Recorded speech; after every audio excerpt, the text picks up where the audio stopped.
I got the first W out of the way this year. I know you were concerned. I've got a bigger issue, though, right now, okay?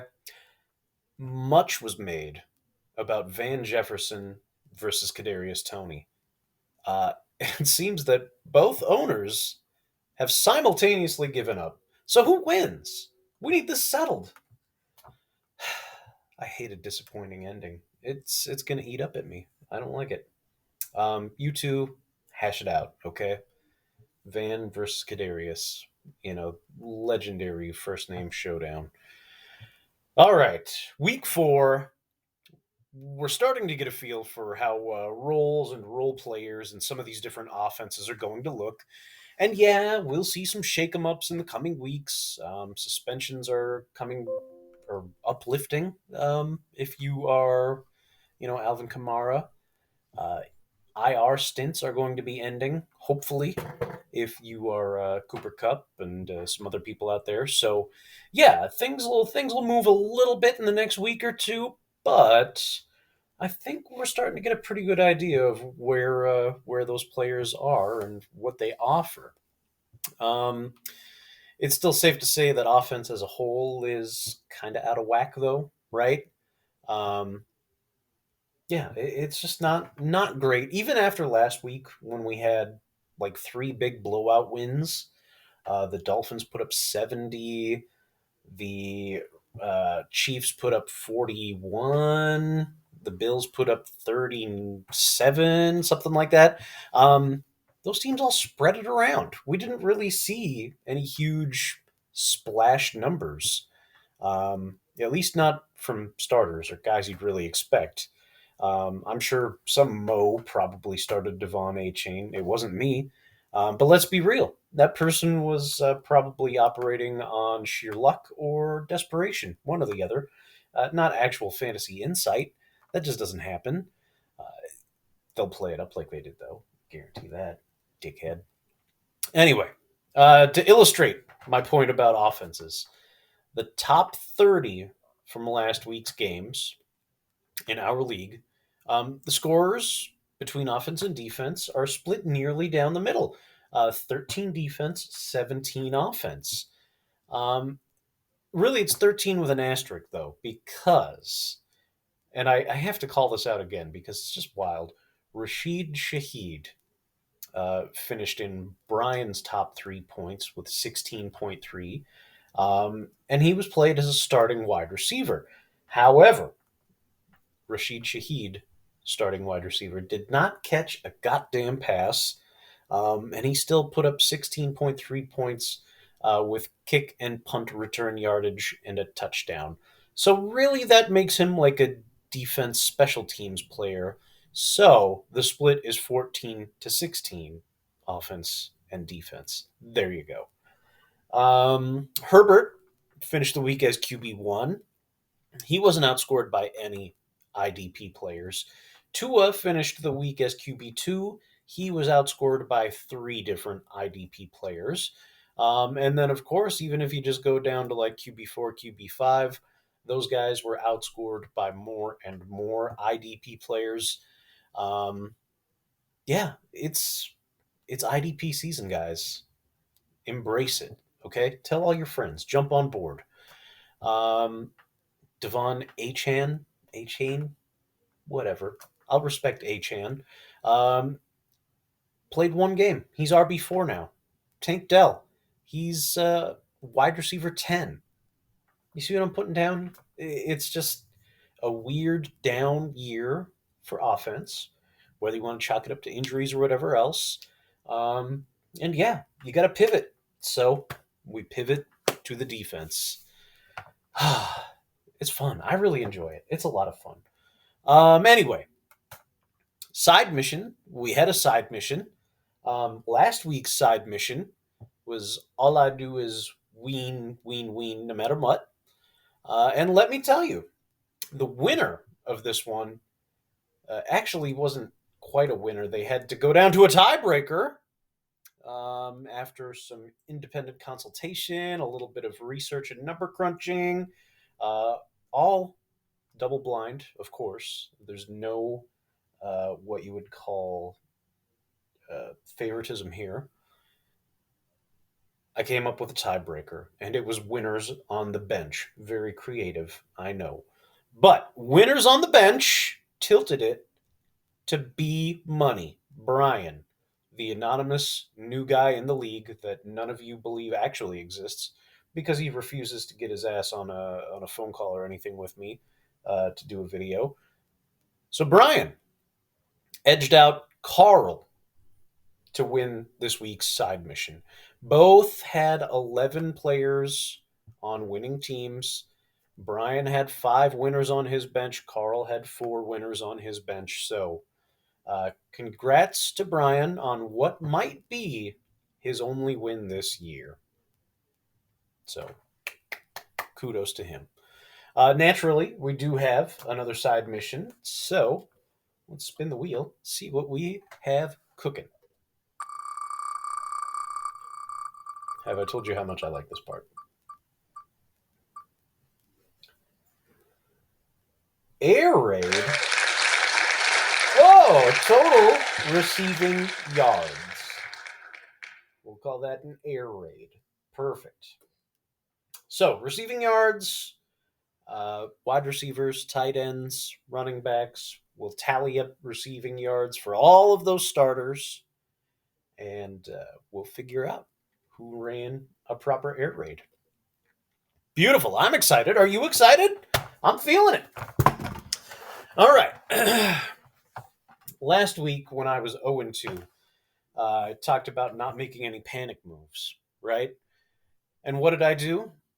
I went out and made a panic move, and that backfired on me. So this next segment is really only for us bottom feeders sitting at 0-3 or 1-2. The rest of you, feel free to drop off. You don't have to watch this part.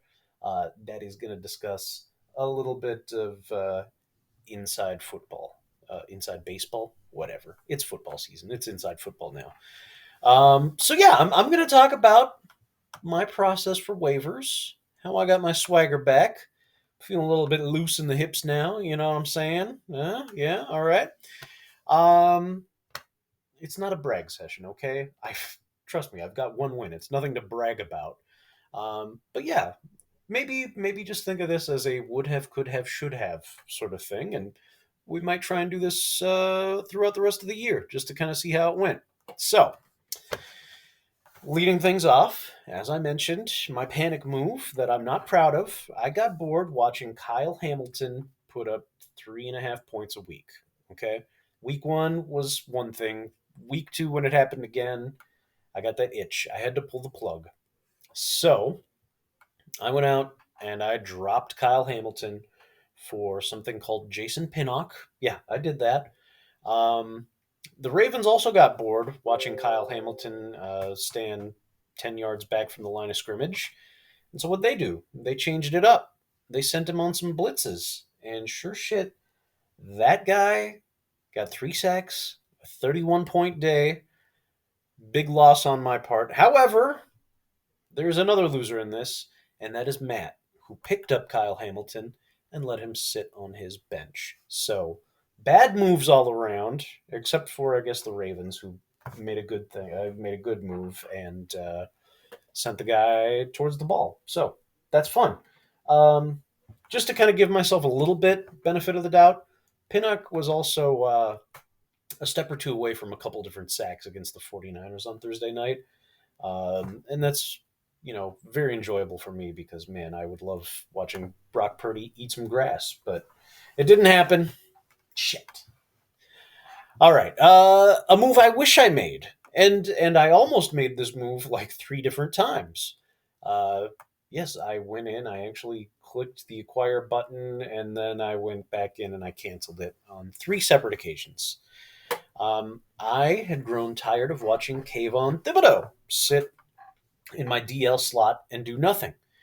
He had 8 points week 1, which is fine, and a goose egg week 2. So, no, I couldn't stomach that anymore. I went out and I had to make a move. The guy that I originally wanted, I was outbid on though, and we'll get back to that one momentarily. So instead, I moved Kayvon Thibodeau to the bench, and I got stuck with him. My ideal move, though, the player that I almost added three separate times was Danico Autry. And sure shit, he went out, put up 15 points last week. I just didn't see myself benching Montez Sweat or Alex Highsmith in favor of Danico Autry.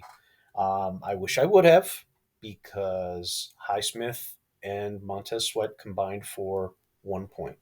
So sometimes you just got to trust your gut. Move number three. And this is where I've been most active so far this year, is trying to micromanage my linebacking group, because each week this season I've lost a starting linebacker. So I thought I had a doozy in my crosshairs, though. I submitted a bid for Big Bob Spillane of the Raiders. He had a massive week two. He's out snapping Divine Diablo in Las Vegas. And week three, he had a sweet revenge matchup with his former team. So I said, yes, this is happening. And sure shit, I got outbid by Ryan, and I lost out on Big Bob Spillane. So I had to pivot to Troy Anderson, who I just dropped the week before. Thankfully, in a stroke of luck, Troy Anderson did outscore Bob Spillane. I think it was 9.5 to 7.5. So I'll take those extra 2 points along with the, I think, $3 that I bid on Big Bob. Up yours, Ryan. I win. But Troy Anderson's now on the IR, so firing up the linebacker carousel for another week.